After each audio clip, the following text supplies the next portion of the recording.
Саламатсыздар ма балалар? Бүгінгі сабағымыз 49-ші сабақ. Сабақтың тақырыбы санның квадраты және кубы. Бүгін сен санның квадраты мен кубын есептейтін боласың. Бірінші тапсырма.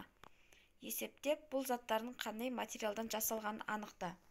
Яғни біз бұл жерде 36-ны қай санның квадраты екенін табамыз. 36. 6-ны 6-ға көбейтсек 36. Яғни бұл ағаштан жасалған бұйым екен. 25.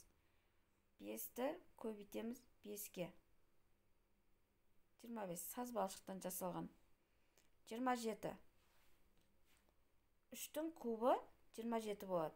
Көбейту 3. 3 жерде 3-ім 9. 9-ды 3-ке көбейтсек 27.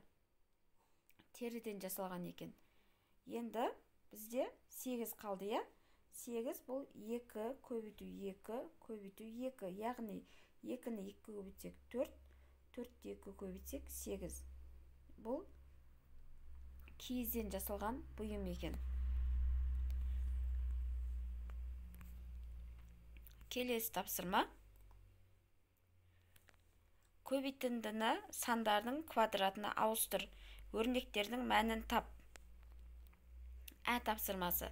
Сандардың квадратын бірдей көбейткіштердің көбейтіндісіне алмастыр. Өрнектердің мәнін тап. Сандардың кубын бірдей 3 көбейткіштің көбейтіндісіне алмастыр және есепте. Бұл есеп өте қиын емес, жеңіл есеп, сондықтан өзіміз шығарып үйренеміз. Асының шешімі табылған. Жауабы дәптерімізге мұқият көшіреміз. Тапсырмасының жауабы және Б тапсырмасының жауабы. Дәптерге мұқият көшіріп жазамыз. Келесі шарт есеп. Есепті шығар. Киізден бұйым жасайтын шебер сыйлық үшін 18 киіз үй әзірледі. Оның 3/1 бөлігін безендіріп қойды. Әлі қанша киіз үйді безендіру қажет? Бұл жерде шешуі 2 шартпен орындалады. Яғни біріншісі бөлу 3/1 бөлігі деп тұр. 18-ді 3/1-ге бөлеміз және одан шыққан санды 18-ден алып тастаймыз. Шешуі берілген.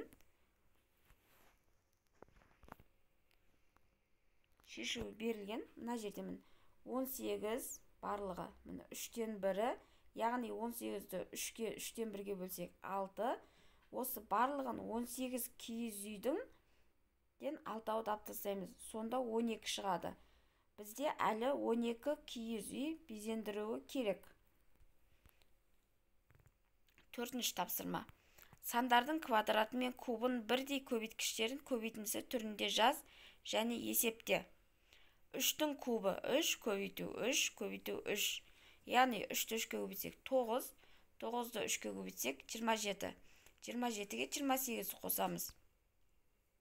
Келесі бетте толық шешімі берілген. Осыны дәптерімізге мұқият көшіріп жазамыз. Келесі кестені пайдаланып тура теңдіктер мен теңсіздіктер құрастыр. Бұл жерде 32 бөлу 4 40 бөлу 5. Мынадан 8 шығады, мынадан 8 шығады. Яғни бұл тең. Және 9 бөлу 3 4 көбейту 3.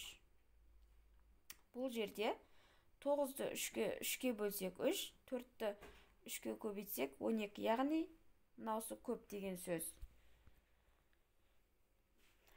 6-шы тапсырма. Анам құрақ көрпе тігу үшін матадан геометриялық пішіндер қиып алды. Фигуралар теңдей неше бөлікке бөлінген?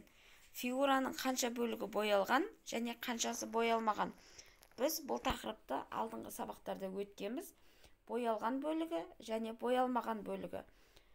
Бірінші боялған, екінші боялмаған бөлігін жазамыз.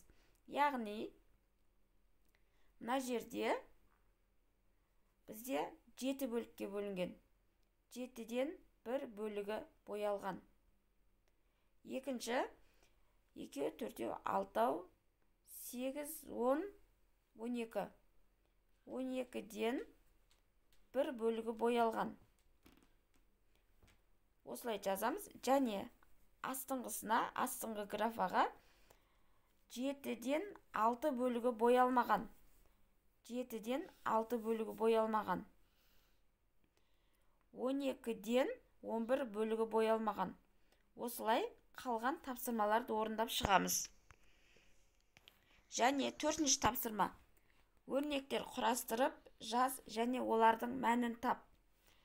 530 бен 200 санының айырмасын 650 санына қос.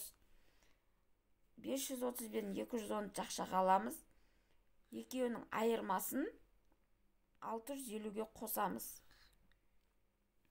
560 бен 120 санының қосындысынан 240-ты азайт. Яғни 560 бен 120-ны қосамыз.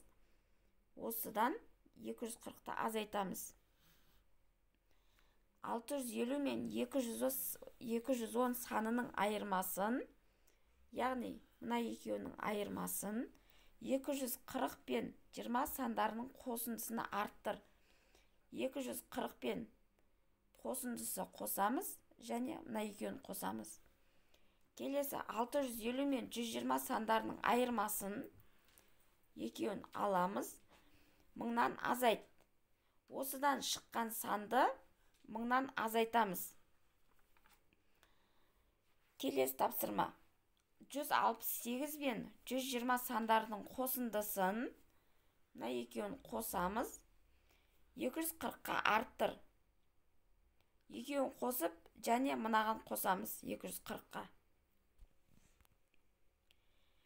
Балалар, сабақты түсініп болсақ, дәптеріңізге жазып болсақ, кері байланыс жасаймыз. Сау болыңыздар, каналға тіркеліп, лайк басуды ұмытпаймыз.